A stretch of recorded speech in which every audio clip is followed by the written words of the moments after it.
rapport des Nations Unies sur la guerre dans l'Est de la RDC, tout sur l'actualité internationale. Eh bien, on en parle avec l'expert Henri Désiré Nzouzi qui est avec moi sur ce plateau et que j'ai l'honneur de recevoir encore une fois de plus, à qui j'ai dit bonjour et bienvenue Henri. Merci infiniment de me recevoir. Merci de répondre à notre invitation Henri.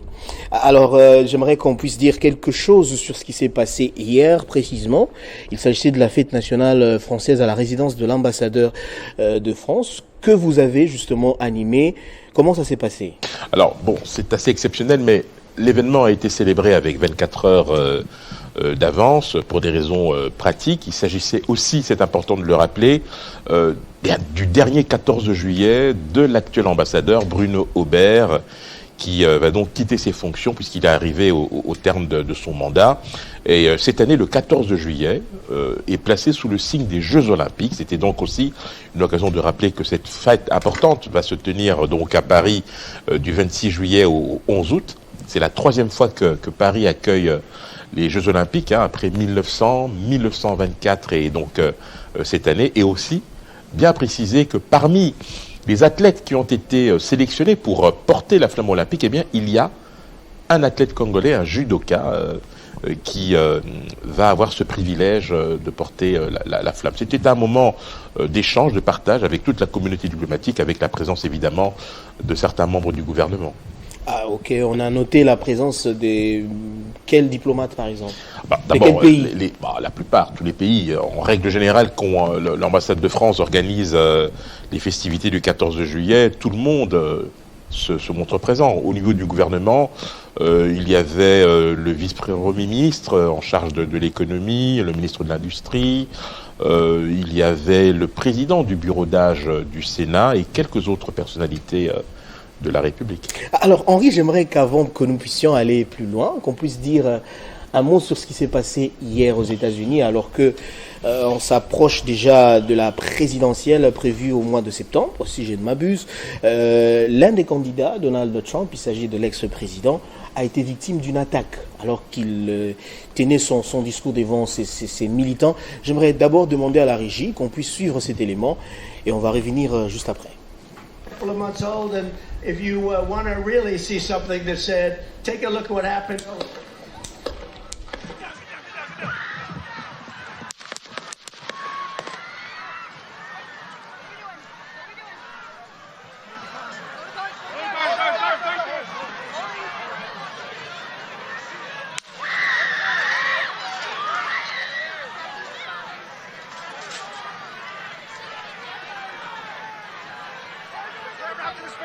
Move to spare. Hold.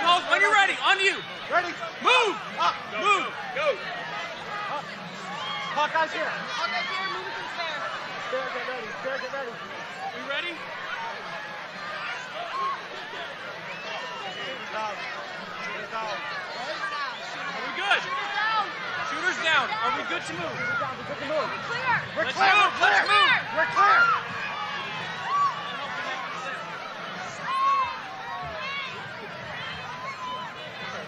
Come on. Let me get my shoes. Let me get my shoes. I got you, sir. I got you, sir. Let me get my shoes, sir. Hold that in your head, it's bloody. So we got to move to the bus. Move to the bus. Let me get my shoes. Okay, let's shoot down. Get the shield. Watch out. Wait.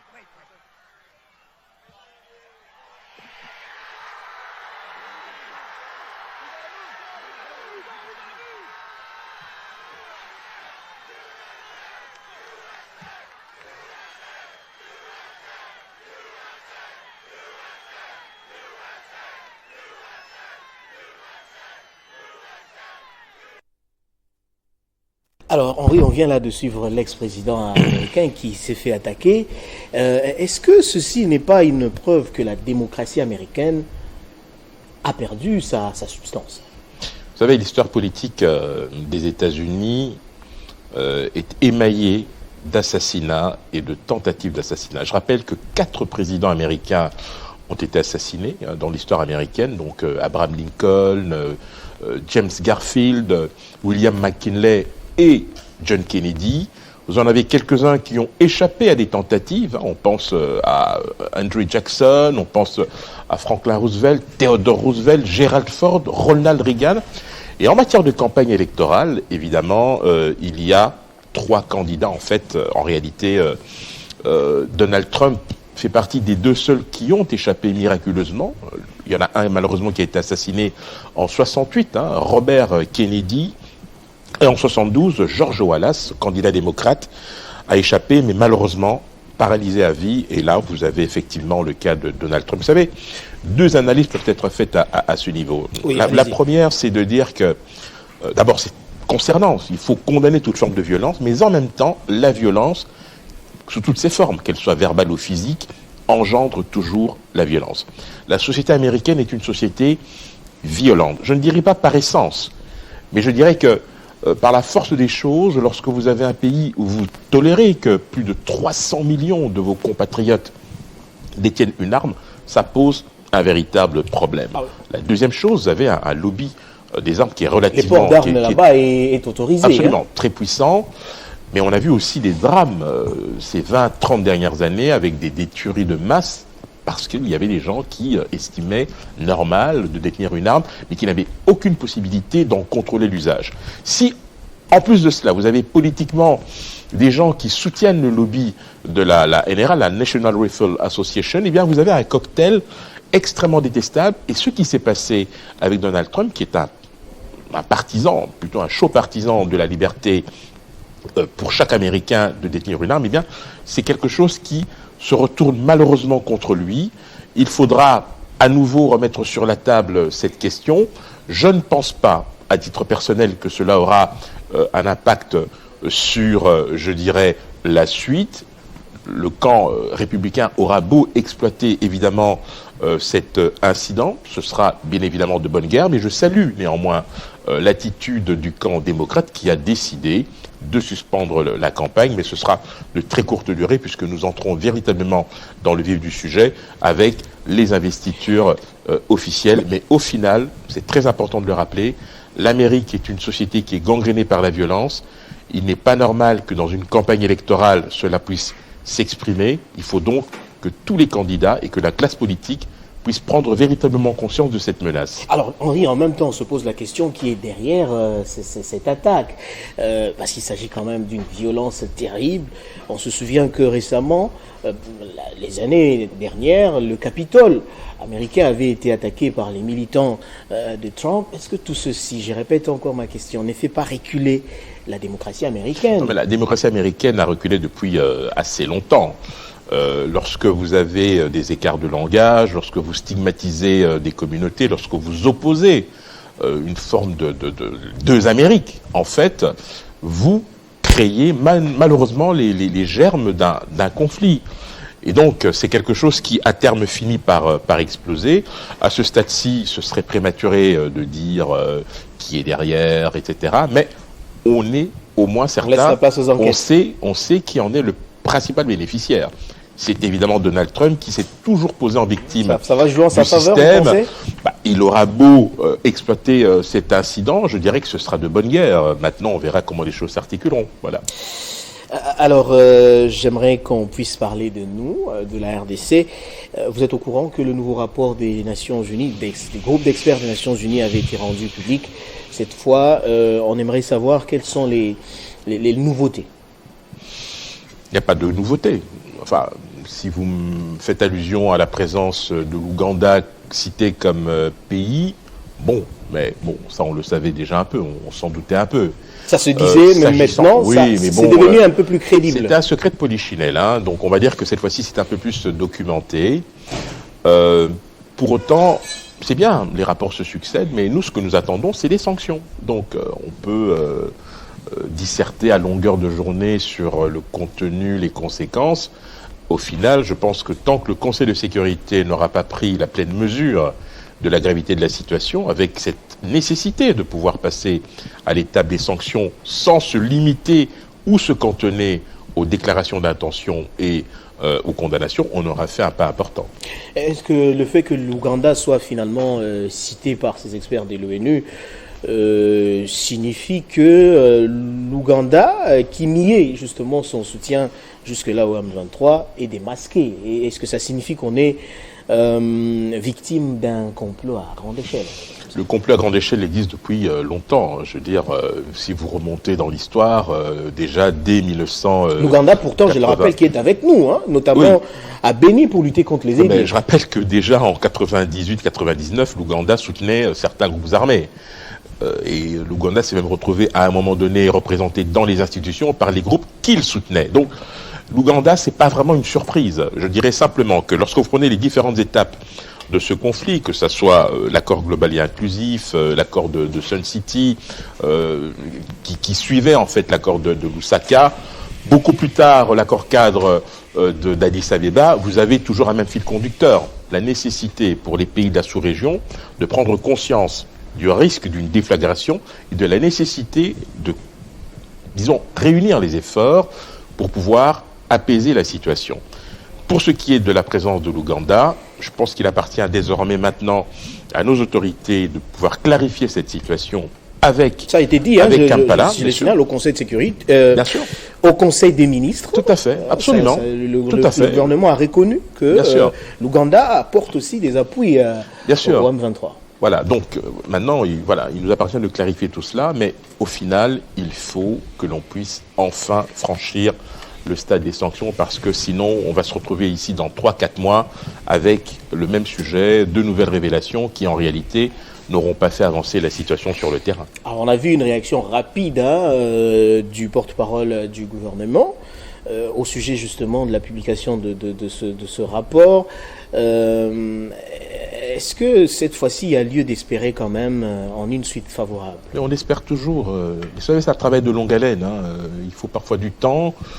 Il y a des gens qui sont plus difficiles à convaincre parce que vous avez en face de vous des adversaires qui usent de méthodes psychologiques, d'intimidation, qui exercent le chantage. J'aimerais quand même rappeler ici quelque chose que parfois on a tendance à oublier. Vous savez, le Rwanda, aujourd'hui, c'est, en termes de contribution aux opérations de maintien de la paix de l'ONU, c'est l'un des tout premiers, voire le premier contributeur africain et le 3e ou 4e au niveau mondial. Quand vous avez la possibilité d'apporter du matériel et des armes dans ce type d'opération, vous êtes moins susceptible de vous faire taper sur les doigts.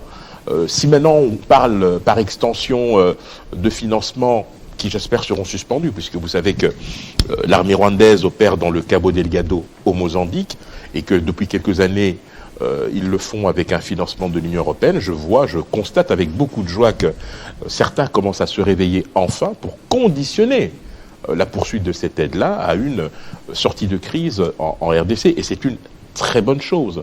Il faut véritablement passer à cette étape-là des sanctions. C'est le seul moyen de faire reculer la menace que représente le Rwanda sur notre territoire. Alors, autre élément avancé par ce nouveau rapport du groupe d'experts de l'ONU, c'est la présence des 4000 militaires rwandais sur notre sol. Est-ce que ceci renforce la thèse selon laquelle nous sommes effectivement agressés par ce voisin qui est le Rwanda? Excusez-moi, mais là encore, il n'y a rien de nouveau. Les troupes rwandaises ont toujours été présentes sur le territoire congolais. Je veux dire, par vagues successives, le Rwanda vous avez des rapports. Cela. Oui, mais c'est de bonne guerre. Il est accusé. Même si vous apportez des preuves tangibles et, je dirais, incontestables, le Rwanda aura toujours beau jeu de nier. Et vous aurez toujours, dans la communauté internationale, des oreilles attentives et réceptives. Ça n'a pas d'impact sur la politique étrangère rwandaise? Quel impact? Ils vont se défendre. Et je tiens à vous rappeler ici que, en dépit de ces accusations gravissimes, le Rwanda dispose encore de relais complaisants à l'international. À nous de convaincre ces relais complaisants de la réalité de la situation. Parce qu'autrement, on va se retrouver dans 6 mois ici avec le même sujet. Il y a lieu de continuer à croire en la diplomatie, Henri. C'est ce que vous voulez dire justement? Ce que je veux dire simplement, c'est que nous devons user de tous les moyens nécessaires pour bouter cette armée hors du territoire et mettre hors d'état de nuire le M23. Cela veut dire qu'il faut actualiser ou remettre en marche le processus de Luanda avec une feuille de route qui n'a jamais été, je dirais, sérieusement respectée. Oui. Vous avez le processus qui concerne les groupes armés, avec le fameux plan de démobilisation des armements, relèvement communautaire et stabilisation. Et puis vous avez aussi, et c'est important de le noter, je l'ai dit il y a quelques mois sur ce plateau, c'est la règle du fight and talk, que nous sommes obligés de poursuivre la guerre de toute manière. On ne va pas attendre les négociations ou les discussions. Il est normal que nous puissions, en tant qu'armée, rétablir l'autorité de l'État sur l'ensemble des territoires qui sont concernés. Vous parlez de poursuivre la guerre, mais entre-temps, on nous a demandé d'observer une trêve actuellement. Ah bon? Et cette trêve est respectée? Pas du tout par l'ennemi. Écoutez, on a appris il y a quelques jours que le Rwanda avait décidé justement de passer à l'offensive. C'est pour ça que je vous dis que la règle du fight and talk reste d'actualité. Nous devons pousser l'avantage le plus loin possible pour être en capacité d'être beaucoup plus, je dirais, d'avoir plus l'avantage en cas de discussion. Mais nous ne pouvons pas rester les bras croisés, c'est quelque chose que nous ne pouvons pas accepter. Alors Henri, j'aimerais qu'on puisse parler aussi de la reconduction du régime des sanctions. Ça a quand même prêté à confusion, ça allait dans tous les sens sur les réseaux sociaux et même dans l'opinion publique. Les gens pensaient que on n'est plus en mesure de s'acheter des armes. Comment comprendre cette mesure on va dire, reconduite par non, le Conseil de sécurité. Il n'y a aucune surprise à ce niveau-là. Le régime des sanctions concerne l'embargo sur la vente d'armes, évidemment, mais qui concerne d'abord et surtout les groupes armés. Le gouvernement congolais n'est pas du tout concerné par cela. Vous vous souvenez, il y a de cela 2 ans, il y avait le fameux débat sur les notifications qui, sur le papier, empêchaient notre pays de nous fournir. Il n'en est absolument rien. Ces notifications ont été levées. La RDC peut se fournir en armes pour se défendre. Ce régime des sanctions concerne les groupes armés qui opèrent sur le territoire congolais ou à partir de pays voisins qui nous sont hostiles. Donc nous sommes toujours en droit de s'acheter des armes pour défendre notre souveraineté. Oui, tout à fait. Alors j'aimerais qu'on parle également du Royaume-Uni avec la défaite des conservateurs et ainsi que l'annulation du plan du Rwanda pour les migrants. Qu'est-ce que cette victoire des travaillistes apporte comme changement dans la politique internationale? Nous sortons quand même de 14 ans de conservatisme au Royaume-Uni. Et je rappelle que c'est sous cette période longue que nous avons eu le Brexit. Il faut quand même s'en souvenir, c'est quand même important de le rappeler. Et puis nous avons eu dernièrement cette loi que je qualifierais de malheureuse sur le retour des migrants et pour lequel le Rwanda s'est porté candidat. C'est véritablement un changement d'époque à laquelle nous assistons aujourd'hui. Je me réjouis à titre personnel que les travaillistes aient décidé de suspendre, ou même pas d'annuler tout simplement, parce que la suspension signifie que l'on peut éventuellement y revenir, mais je pense que la réaction qui fut celle de la communauté internationale, mais également des associations... Est-ce que dans une certaine mesure, ça nous arrange, cette annulation? Et c'est ma question de nous arranger. Nous étions très clairs sur ce sujet. Nous avons dit que c'était une erreur et que ça pouvait être potentiellement une menace pour nous, puisqu'il y aurait pu avoir une tentation de déverser une partie de ces migrants par divers artifices sur le territoire. Mais c'est surtout une défaite à la fois politique et diplomatique pour le Rwanda, même si ils l'ont d'ailleurs dit, ils n'ont pas l'intention de restituer les sommes qui ont été versées, mais nous pouvons nous réjouir du fait que cette loi ait été annulée. Alors, il y a une autre actualité internationale, c'est aussi les élections en France, avec... on constate quand même que le Front populaire a pris une avance, mais ce n'est pas une victoire, une majorité absolue. Ce qui fait que il ne peut pas diriger le gouvernement. On ne peut pas aller dans une cohabitation.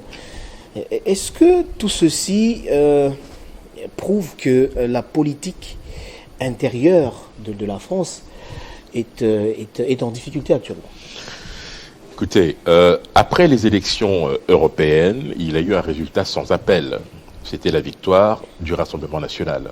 Le président Macron a décidé le soir même de dissoudre l'Assemblée nationale et nous avons eu donc le premier tour des élections le 30 juin et le deuxième tour le 7 juillet. Ce qui ressort des résultats, c'est évidemment la fragmentation du paysage politique français en 3 grands blocs monolithique, le nouveau Front populaire avec environ 180 députés. Vous avez le bloc central, ou si vous préférez l'ancienne majorité, environ 160. Et puis vous avez le Rassemblement national avec Le Pen, qui approche à peu près les 150, 160 élus.